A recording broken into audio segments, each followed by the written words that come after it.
매일 성경 묵상을 돕는 해설 가이드입니다. 안녕하세요. 묵상 코치입니다. 함께 읽고 나눌 말씀은 누가복음 2장 21절에서 40절까지 말씀입니다. 율법에 따라 아기 예수를 성전에 드리기 위해 예루살렘으로 올라갑니다. 시몬은 성령의 인도를 받아 성전에 들어가 주의 그리스도를 만나 찬송합니다. 선지자 안나는 성전에서 밤낮 기도하던 중에 예수님을 만나 찬송하고 예수님의 속량이 그를 통해 실현될 것을 말합니다. 본달락은 구원의 은혜를 베풀어 주시는 하나님에게 초점을 맞추는 동시에 하나님의 은혜를 간구한 경건한 사람들을 부각시킵니다. 21절에서 24절을 보겠습니다. 21절에서 24절은 거룩한 자로 주께 드려지는 아기 예수에 대한 내용입니다. 예수님은 태어난 지 8일째, 산모의 부정기간 7일이 지난 다음 할례를 받습니다. 천사가 지시한 대로 아기의 이름은 예수가 됩니다. 그리고 누가는 아기 예수의 부모가 율법이 요구하는 두 가지 규례를 준수하는 장면을 묘사합니다. 하나는 산모의 정결 예식이고 다른 하나는 장자를 드리는 것입니다. 그래서 마리아와 예수님 모두의 정결 예식이기 때문에 복수형을 사용해 그들의 정결의 날들로 표현합니다. 부모는 모세의 법대로 정결 예식의 날을 위해 아기를 예루살렘으로 데리고 올라갑니다. 주의 율법에 따르면 장자는 주의 거룩한 자가 되기 위해 주께 드려졌습니다. 주의 율법은 가난한 백성에게 산비둘기 한 쌍이나 어린 집비둘기 둘로 정결 예식을 위한 제물을 바치도록 배려했습니다. 예수님의 부모는 가난했습니다. 아기를 예루살렘에 드리는 사건은 한나가 사무엘을 실로의 성소에 드리는 장면과 연결되는데 한나와 비슷한 기도를 드린 마리아는 한나처럼 아들을 하나님께 온전히 드립니다.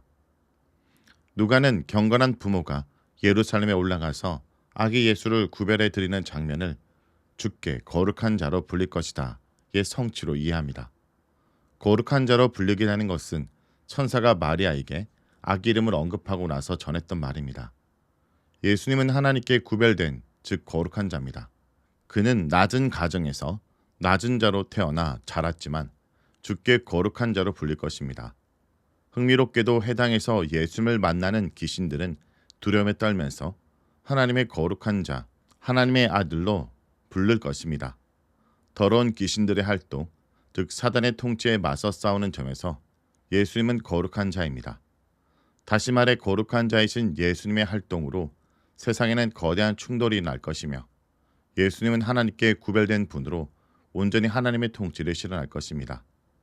그러므로 예루살렘 성전에 예수님이 거룩한 자로 드려지는 장면은 악에 득세하는 사탄의 통치에 대한 선전포고와 같습니다. 25절에서 35절은 시몬의 노래와 부모의 반응입니다. 예루살렘에 살고 있는 시므온은 의롭고 경건하여 이스라엘의 위로를 기다리는 자였습니다. 누가는 성령이 시몬에게 임하여 시몬이 성령의 지시를 받고 성령의 감동을 받은 점을 부각시킵니다. 탄생 이야기에서 성령이 임하시면 증인의 역할을 수행합니다. 시몬은 구약의 선지자들처럼 성령의 감동으로 예수님의 활동을 예언하기 때문에 그의 증언은 신뢰할 수 있는 계시입니다. 이스라엘을 위한 위로는 하나님이 계획하셔서 이스라엘을 이방인의 압제에서 해방시키는 것입니다. 기다림은 기대함을 의미합니다. 시몬은 자신의 위로가 아니라 민족의 위로를 소망했습니다. 시몬의 소망은 오직 하나님이 보내시는 종을 통해 실현되기 때문에 그는 하나님의 메시아를 기다렸고 성령은 시몬에게 주의 그리스도를 보기 전에는 죽지 않을 것이라 알리셨습니다. 성령의 감동으로 시몬은 주의 그리스도, 여호와의 기름 부음 받은 자를 보러 성전에 들어갔고 예수의 부모는 율법에 따라 아기 예수를 데리고 성전에 들어왔습니다. 말하자면 아기 예수가 바로 하나님의 그리스도입니다. 시몬은 아기를 안고 이스라엘을 위로하기 시작하신 하나님을 찬송합니다. 시몬의 노래는 탄생 이야기에 기록된 세 번째이자 마지막 찬송입니다. 시몬은 하나님의 약속대로 보내신 그리스도를 목격했기 때문에 평안히 죽을 수 있게 된 것에 감사합니다. 하나님의 종 시몬에게 주어진 평생의 임무는 만민을 구원한 그리스도를 포기하지 않고 기다리는 것입니다. 하나님의 그리스도를 보기 원했던 시몬은 주의 구원을 보았다고 노래합니다. 특히 시몬은 지금을 넣어서 자신의 생의 마지막 드디어 그리스도를 통해 하나님이 약속하신 구원이 시작된 사실을 강조합니다. 그가 기다린 하나님의 구원은 이스라엘만을 위한 구원이 아니라 만민을 위한 선물로 예고된 것입니다. 예비하다 또는 준비하다는 인간의 노력으로 획득한 것이 아니라 오래전에 예고된 것이 이제 하나님의 계획으로 실현된 것을 의미합니다. 시몬이 고대했던 이스라엘의 위로는 처음부터 만민을 위한 구원이었으며 만민은 32절에 이방인과 이스라엘 둘 다를 포괄합니다. 만민이 경험한 구원은 이방을 비추는 빛이고 주의 백성 이스라엘의 영광입니다. 선지자들이 예고한 구원은 처음부터 이스라엘만을 위한 해방이 아니라 이스라엘에서 시작되고 만민을 회복하는 것이었습니다. 부모가 아들의 역할에 대한 찬송을 듣고 놀라자 시몬은 예수님으로 인해 이스라엘의 분리가 일어날 것을 예고합니다. 예수님 때문에 어떤 사람들은 걸려 넘어질 것이고 예수님을 신뢰하는 사람들은 결코 실망하지 않을 것입니다. 마리아는 예수님의 겪을 일 때문에 칼에 찔리는 것처럼 고통스러울 것입니다. 여기서 칼은 양날의 검으로 십자가 현장에서 어머니의 영혼은 양날 검에 찢어지고 말 것입니다. 예수님이 여러 사람의 마음의 생각을 드러내는 장면이 실제로 복음서에 등장할 것입니다. 시몬의 예언대로 예수님을 영접한 자들은 구원의 감격을 경험하겠지만 예수님 때문에 마음의 죄가 발각되는 자들은 그를 죽음으로 내몰 것입니다. 무엇보다도 예수님은 구원의 길을 거부한 동족에게서 극심한 반대를 겪을 것입니다. 이처럼 누가복음에는 예수님에 대한 태도를 기준으로 낮고 가난한 자들이 얻을 위로와 높고 부한 자들이 겪을 운명이 극적으로 대조됩니다. 36절에서 40절은 안나의 예언입니다. 안나는 예루살렘의 속량을 기다리면서 성전을 떠나지 않고 주야로 금식하고 기도했습니다.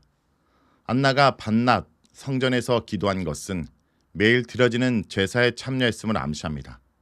누가는 38절에서 미알료 동사를 사용함으로써 예수님을 목격한 안나가 계속 감사하고 예루살렘의 속량을 바라는 모든 사람에게 그에 대해 계속 말한 것을 강조합니다. 예루살렘의 속량은 이스라엘의 위로와 같은 뜻입니다. 안나는 선지자로서 예루살렘의 속량을 소망하는 모든 사람의 열망을 대변했습니다. 그녀는 평생을 하나님 앞에 나가 이스라엘을 위한 하나님의 계획이 실현되기를 기도했습니다. 주의 율법에 따라 성전에 올라간 예수님의 부모는 율법을 따라 모든 것을 마치고 나사렛으로 돌아옵니다. 예수님의 오심은 안나의 기도가 응답받았음을 의미합니다. 하나님은 이스라엘의 구원을 바라는 사람들의 소망에 응답하셨습니다. 주의 그리스도를 보기 원했던 시몬 기도에 응답하셨습니다. 안나와 시몬처럼 평생 경건하게 살면서 하나님의 구원을 갈망한 사람들의 기도를 기억하셨습니다. 또한 하나님은 율법에 따라 경건하게 사는 요셉과 마리아의 헌신을 사용하셨습니다. 구원은 하나님의 전적인 주권과 은혜로 주어지는 것이고 은혜는 헌신되고 경건한 자들의 삶과 기도에 대한 응답입니다. 오늘 말씀을 놓고 기도하겠습니다. 하나님 아버지, 우리도 시몬과 안나처럼 주님을 기다리기 원합니다.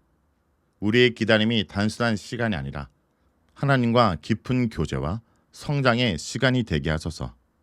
성령님께서 우리의 삶을 인도하시고 우리가 기도하며 예배하는 삶을 살게 하소서. 예수님을 통해 주신 구원의 기쁨을 전하며 하나님 나라를 소망하는 자들이 되게 하소서. 예수님의 이름으로 기도합니다.